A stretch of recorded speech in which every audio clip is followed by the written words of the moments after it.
دوسری قسم کا شرک فی الذات جو ہے وہ فلسفیانہ مذاہب میں پیدا ہوا. یہ انڈو چائنا کا جو علاقہ ہے، ہندوستان اور چین اور درمیان میں ہند چینی، اس علاقے کے جو مذاہب ہیں وہ زیادہ تر فلسفیانہ فلوسافیکل ریلیجنز. ایک وہ ریلیجنز ہیں جو کسی آسمانی کتاب پر مبنی ہے، اور وہ تین ہیں: جوڈائزم، یہودیت، عیسائیت، اور نمبر 3 مسلمان. باقی یہ مذاہب، گوتم بدھ ایک فلسفیانہ مذہب ہے، اب جو بھی پیش ہوتا ہے دنیا میں گوتم صاحب کے نام سے. جین مت، مہاویر فلسفیانہ مذہب ہے. شنکراچاریہ ایک فلسفیانہ نظریہ ہے. اسی طریقے سے رامانج ایک فلسفیانہ نظریہ ہے.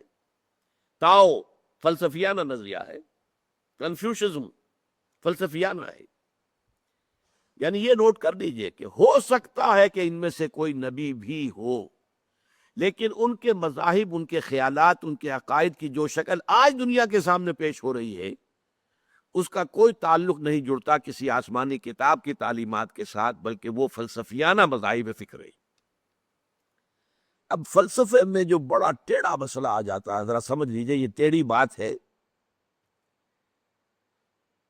اللہ تعالیٰ ہمیشہ سے ہے، میں نے تو آپ سے کہا کہ شرک کے معنی ہی یہ ہے کہ ایک بڑے خدا کو مان کر اور پھر اس کے ساتھ چھوٹے چھوٹے خدا بھی مانے جائیں.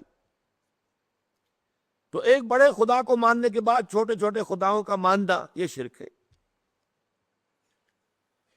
تو اللہ تعالیٰ وہ تو ہے قدیم، ہمیشہ سے ہے، ہمیشہ سے ہے، ہمیشہ سے ہے.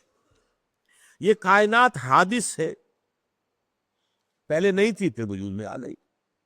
ہم حادث ہے، آسمان اور زمین حادث ہے. لہذا حادث کا اور اس قدیم کا تعلق کیا ہے؟ اس ہستی قدیم نے اس کائنات جو حادث ہے پیدا کیسے کیا؟ دیکھیے، ایک بڑھئی میز بناتا ہے، لیکن اس کے لیے لکڑی اس کے پاس ہونی چاہیے. لکڑی کے بغیر تو نہیں بنا سکتا. چنانچہ ہندوؤں میں ایک فلسفہ یہ ہے، خدا بھی قدیم، مادہ بھی قدیم. خدا نے مادے سے یہ کائنات بنا دی، مادہ بھی ہمیشہ سے موجود تھا، میٹر یہ بھی قدیم ہے، خدا بھی قدیم ہے.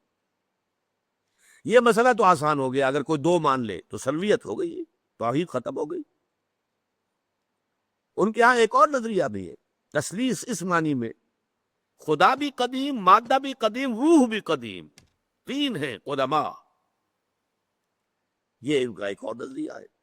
لیکن جو توحید مانتے ہو ان کے لیے مسئلہ ہے، ذات باری تعالی جو قدیم ہے، ہمیشہ سے ہے، اس نے جو پیدا کیا اس کائنات کو، کیسے پیدا کیا؟ بغیر کسی میٹر کے. تو کیا اپنے وجود کا کوئی ٹکڑا کاٹ کر اس سے بنایا؟ معاذ اللہ، اس کو بھی ہم نہیں کہہ سکتے. اللہ تعالیٰ کی ذات میں کوئی تجزیہ، کوئی تقسیم ہو ہی نہیں سکتی، تو کیسے بنایا؟ یہ ہے مسئلہ بڑا ٹیڑھا فلسفے کا. یہ دین کا مسئلہ نہیں ہے. ہمارے نہ قرآن مجید میں اس پر بحث ہے، نہ احادیث میں.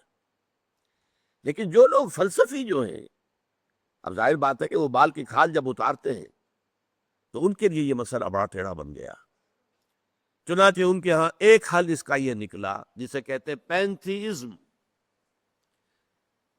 کل کائنات خدا ہی ہے، خدا ہی نے یہ شکل اختیار کر لی ہے. برف کی سل تھی، پگھل کے پانی بن گئی. اب تم کہو برف کہاں؟ بھائی برف یہ پانی ہی تو برف ہے. برف کی سل پگھل کر پانی بن گئی. پانی کو تم نے ابالا، وہ بھاپ بن گئی. اب تم کہو پانی کہاں گیا؟ بھائی پانی ہی ہے یہ.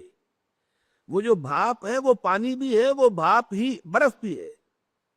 اسی طرح خدا نے خود ہی اپنے آپ کو اس کائنات کی شکل میں ظاہر کر دیا. اب اس کا نتیجہ بڑا خوفناک نکلا. اس کا مطلب ہے ہر شے خدا ہے، خدائی میں شریک ہے.